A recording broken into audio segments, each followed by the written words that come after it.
heavy bolts up to a mile away. A deadly and very costly weapon. An experienced crew can cock and release 2 bolts each minute.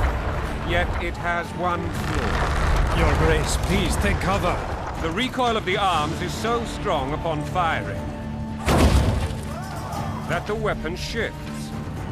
It simply cannot hit the same spot twice. I had no idea Your Grace was a learned military engineer. I'm not. I gave the Baroness those ballistae 2 years ago for her birthday. Welcome to this first Witcher lore video that we're making. We obviously have been exploring the lore of various video games, characters, places, things, etc. And we wanted to go into one of our favorite series, both in books and in video games, which is The Witcher. To get things started, I want to talk about one of my actual favorite characters from both books and games, which is Foltest, who I think is actually a really layered character, more than you might think, especially if you've only watched the Netflix TV show so far. So just getting straight off, Foltest was the king of Temeria, prince of Sodden, sovereign of Pontaria and Mahakam, as well as senior protector of Brugge and Elendar. He was the son of King Medel and Queen Santia of Sodden, making him a member of the Temerian dynasty. Santia's royal connection with Sodden turned the principality into a vassal state, and Echad began paying tribute to Temeria after the death of Guthrum. The King's Royal Council, including the sorceresses Triss Merigold and Kira Metz, as well as Furkart of Sidaris, Willima, the priest, and Bronibor, and Hereward of Elendar. Foltest was a wise and handsome monarch. As with his predecessor, he was not fond of his grandfather, Hugo of Rivia. Upon his ascension to the Temerian throne, he demanded that Hugo's portrait be removed from the throne room and had a habit of leaving Hugo out of the family genealogy. Foltest devoted plenty of time to lauding his great-grandfather, Griffin, as he was known to speak warmly of Grandmama Bienvenue and great-grandmama Clarissa. He tended to be highly evasive of any questions regarding family lineage. Although unmarried, many rumours about Foltest's romantic status circulated. From an early age, the then prince created great scandal in the royal court by having an affair with his own sister, Ada. After ascending to the throne, he was to marry Ada and make her his queen, mortally offending King Vizimir II of Redania, who had arranged for Foltest to marry his daughter Dalimira. Ada died soon after the birth of their daughter, however, and the marriage never eventuated. The cursed child, possibly accursed by the courtier Ostrip, who was in love with Ada, but perhaps by Foltest's mother, died shortly after birth, or appeared to until she emerged as a Striga 7 years later. The monster was so dangerous that Foltest was forced to move his residence elsewhere. The beast, however, remained a threat to all citizens living nearby. Foltest and his advisors summoned a multitude of magical professionals or knowing ones. While most only offered a multitude of ways to kill the monster, one told of a possible ritual which could reverse the curse, sleeping within the Striga's sarcophagus till the third crowing of the cock. As no one at the time could succeed, Foltest kept the Striga alive while arbitrarily sending for mages and sorceresses who might know how to reverse the spell. Yep, so in the lifting of Ada's curse, one day the Witcher Geralt of Rivia was taken before Foltest as he believed he could lift the curse on Ada. They discussed the contract and arranged a reward of 3,000 orens. Though they considered other options that Geralt could take, such as killing the Striga, Foltest pleaded that Geralt simply cure it if he could. Later, Foltest went and visited Geralt, discussing 3 last matters. What process the Witcher would go through to lift the curse, what he should do if he needs to defend his life, and what state Ada would be in if she survived. Geralt explained how he would lift the curse and then went on his way to Vizima and eventually succeeded in lifting the curse. The affair between Foltest and his sister rendered him ultimately ineligible as a royal bachelor because of any potential union would have been tainted by this scandal. However, Foltest did not remain celibate for long. During the Second North War, he was secretly in love with the Baroness La Valette. It is widely rumoured that both the Baroness's younger children, son Bussy and daughter Anise, are not the children of the old Baron La Valette, but the progeny of Foltest. Ada the White is officially regarded as the successor to the Temerian throne, but the girl is clearly impaired and disabled. Foltest and King Demerven III of Edern joined forces to fight Nilfgaard in the Second War, but Emperor Emir var Emreis was also prepared to fight and met their challenges blow for blow. Once the conflict came to a conclusion, he acted as one of the negotiators of the peace treaty of Sintra.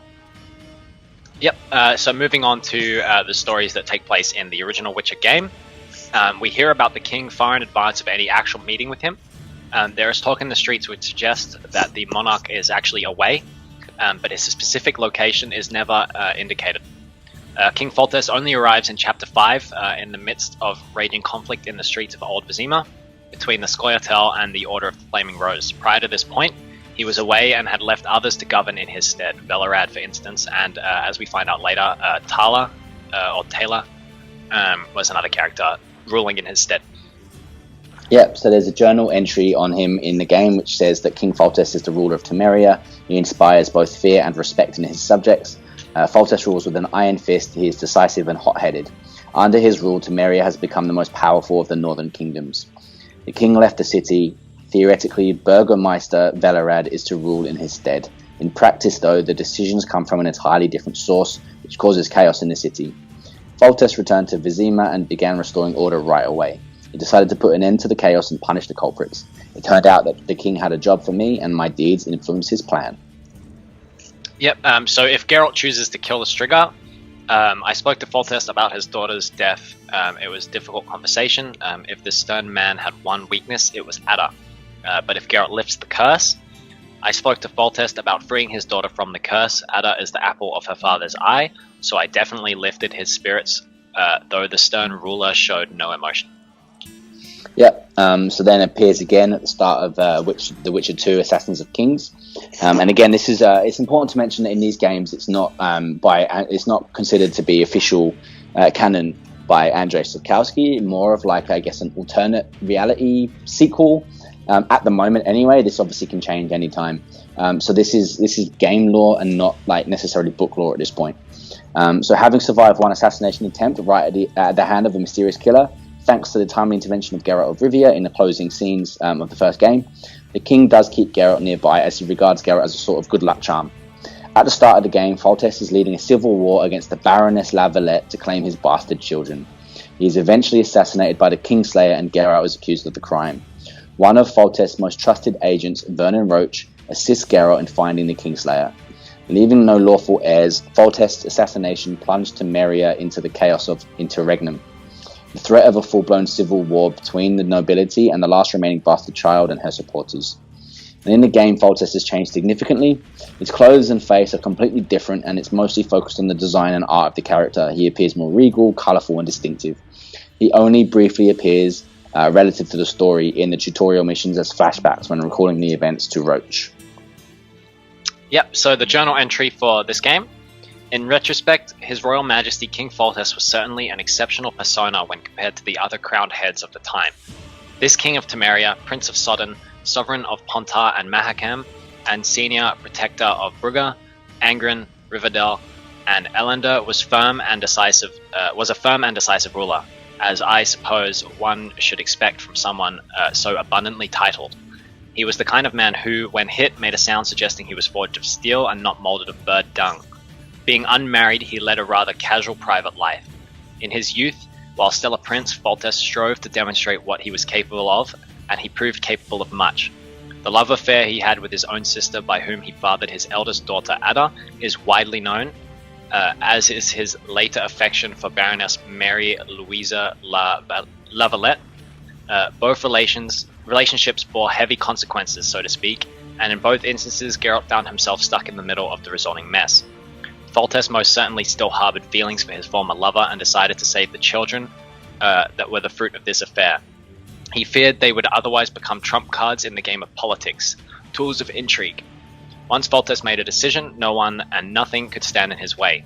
The deaths of the great and powerful of this world do not always befit their lives. The blow was so unexpected that even the Witcher failed to react in time.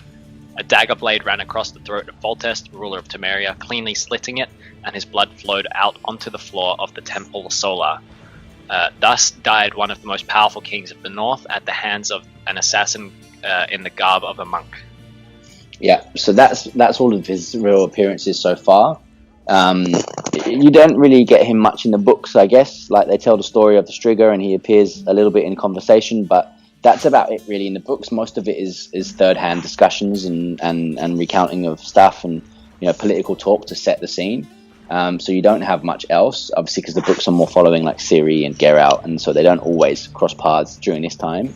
But and from my experience, I mean, came to The Witcher with Witcher 2 game, and so he was kind of like the first non-Geralt character, non-Geralt and Triss, I should say, character that we really introduced to.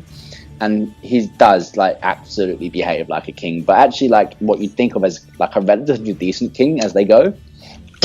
Whereas I guess in the Netflix series, they got him quite wrong, I thought. Like, I think they treated him more like, say, Demavend should have been portrayed than Foltest, because it's really basically already said that he's, you know, an attractive, handsome man, right? Like, he's not a bad looker, and that he's very decisive. And they've got him as like this pig that's eating food and is a bit overweight and, you know, a bit pig-like, rather and treating it that way, which I think was just completely the wrong way to go about it. And also in the books, like, there's this, you know, fairly early on in like the third or fourth book, they're talking about the fact that he kind of had an agreement in place with Emir, that rather than being at war with him, it sort of made Temeria more like a protectorate of Nilfgaard. But it means that, like, he kind of keeps his sovereignty, he keeps his people safe, and he doesn't have to fight with the Nilfgaardians at this point anyway. Which some people would say would be like coward's way out, but it can also be seen as like a way to protect his people. You know, so actually it could be seen as like the right thing to do. What do you think? Yeah, I think it is the right thing to do, because it actually, as stated earlier, it did help in making Temeria the strongest of the Northern Realms. I don't think Foltest was really at fault when it came to actually ruling his kingdom. Obviously, when it came to his relationships is where he made his main mistakes, but in terms of actually ruling his kingdom, he's probably the most significant ruler in the books beside Emir himself. And again, that's just because all of his decisions are pretty sound. Like, people may consider him, you know, a bit more of a coward than some of the other leaders, but ultimately it protected his people for much longer and kept him in a more powerful state when the wars did ultimately break out. Yeah, agreed. And as I said, I think so. The voice actor for him in The Witcher 2, like, got it spot on. I think it was a believable character. Like, it was believable that a king, obviously being a king, is gonna want to, you know, sleep with whoever he wants. Basically, that's kind of the general attitude, and that is fine. And again, they've turned it into like a monstrous way of being, like it's a classic like patriarchal thing, and maybe it is in reality, but I think it's more just a guy that is used to getting his own way, right? And he just fell for who he fell for. And, you know, in the start of Witcher 2, he's trying to get his children back. He's maybe trying to like put an end to this like little rebellion and try and maybe actually make peace with Baroness Lavalette, possibly. And obviously there's things that complicate that somehow there's an involvement of a dragon out of nowhere. And, you know, obviously, as we now know that, like, what's his name? Letho of Gullet basically dresses up as the monk and assassinates him, which is like the second one potentially on his path, which pretty much starts to open up the north for Nilfgaard to come back in. And so I think his weakness is obviously women, and that's not uncommon for a king, right? Like Henry VIII, for example, right? But again, even Henry VIII, they were saying when he was younger, he was like an attractive man, whereas it was only as he obviously had a king's diet that he allowed himself to get fat. But basically, the idea of Foltest is actually it's an incredibly human character in an incredibly like this sums up The Witcher really, which is this story about monsters and mutants and all kinds of things, but it's actually really a story about human nature. Yeah, exactly, and I think Foltest is easily the best example of what to expect from kings and rulers and characters and humans in the Witcher series. Like, as you say, he's this character that, you know, he may be a fantastic ruler, but he obviously has his weaknesses and downsides as well.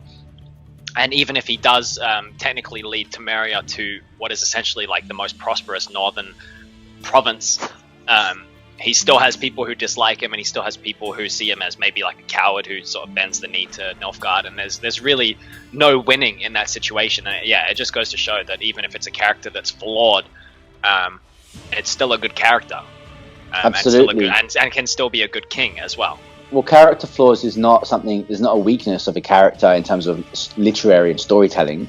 You know, it's something that makes them human, because everyone has character flaws. No one's perfect, and so they do this thing in a way that, like, he acts like a king and how you would imagine a king would, but he also is reasonable and human. And, you know, like right near the start, I don't know if you played through the whole tutorial or just skip parts, but there's a part where he like remembers a soldier from years before and remembers what that soldier's role was, and the soldier's like, no, I'm still in the same role. And he basically then says, well, now I'm making you in the king's name, I'm making you the head of this, whatever it was, I can't remember what it was, but this area of the military. Remembered his name. So it's like, he's actually, in a lot of ways, he is a good king as well.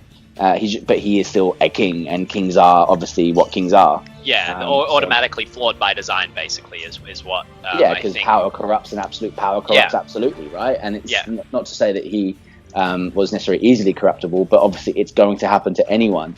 And as I said, that's why I was a little bit like, I was actually a little, you know, I didn't mind the way they tell the story in the Netflix adaptation, but not for, like, that's not Foltest. That's all I was thinking, is this was not Foltest. Well, I think the bigger problem with that is, it's just I think the bigger problem is with the Netflix show as a whole, which we've sort of gotten into in a previous video, but I think we have lots and lots we could say on it. But the main issue in that show is that it does depict a lot of much more complex characters as much more. It depicts them as black and white, you know, more two-dimensional, where really there's a lot more to Foltest than what the show led on. And I think, you know, it's great that the show got a lot of people into The Witcher, but it's also a bit sad, I guess, that a lot of people's first impression of Foltest is going to be this sort of gluttonous pig who's just kind of scared that Geralt is going to, you know, do whatever Geralt was going to do before Geralt decided actually he's going to, you know, help out. You know, Foltest was a much more upstanding character than that. He wasn't. Yeah, and like my first impression of Foltest, obviously being from the start of the Witcher 2 game, was actually like, this is a really interesting character, and actually he's not really a villain. You know, it's obviously that grey area, but he's obviously had some weaknesses and done some things that, you know, aren't ideal, but he's actually not a bad person. You know. Yeah, so, I mean, and he can't be that bad as a king either if Geralt decides to stay by his side for an extended period of time. You know, Geralt hates sort of politics and staying with kings and kingdoms, but in this case, he's happy to work. Well, not happy, but he's content to work with Foltest for an extended period of time as, like, you know, his sort of bodyguard and lucky charm. Well, which also obviously when goes to show that he must be decent. Well, when Foltest is killed, he then goes about, you know, trying to investigate who his killer was. And, you know, you can say part of that is to clear his name, but again, if he leaves, like, you know, it's not really a big deal. But also part of it is obviously because maybe he had some kind of, you know, attachment to Foltest and wanted to find out and have, you know, justice done, right? Yeah, definitely. And it may not have been an attachment of friendship. Like, I wouldn't maybe go that far, but there's definitely something in between a sort of employer respect, right? And respect and friendship. Yeah, there's definitely something there that Geralt isn't one to make connections like this, so, you know, there has to be something there that Geralt saw in him, and I think Foltest also saw something in Geralt, because he could have he could have hired anyone, but well, the scene in the books when they first meet actually is quite incredible, and so they sort of didn't do this right either in the TV show, because they already did a very similar scene at the start of the first episode, where basically Geralt arrives in Vizima.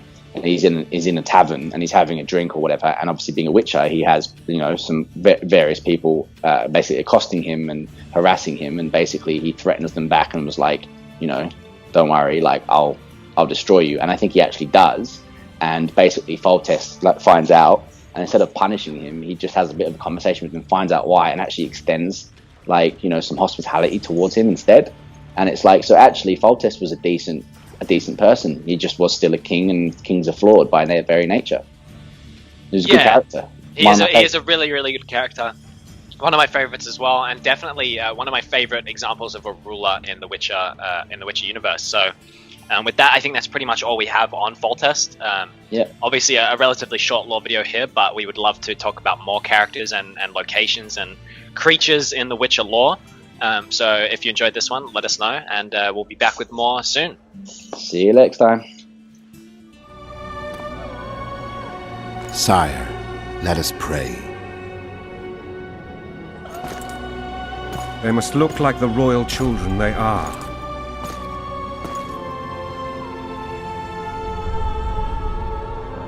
They have your eyes, sire.